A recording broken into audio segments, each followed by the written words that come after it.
mais linda e absoluta do que a Stephanie do CrossFox, mais apaixonada por si do que Narciso. Eu sou linda, absoluta. Ela é Deninha.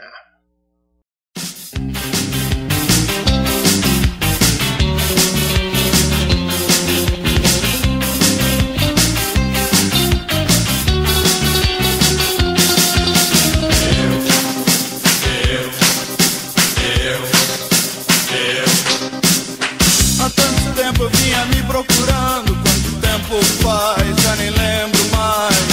Sempre correndo atrás de mim feito um louco, tentando sair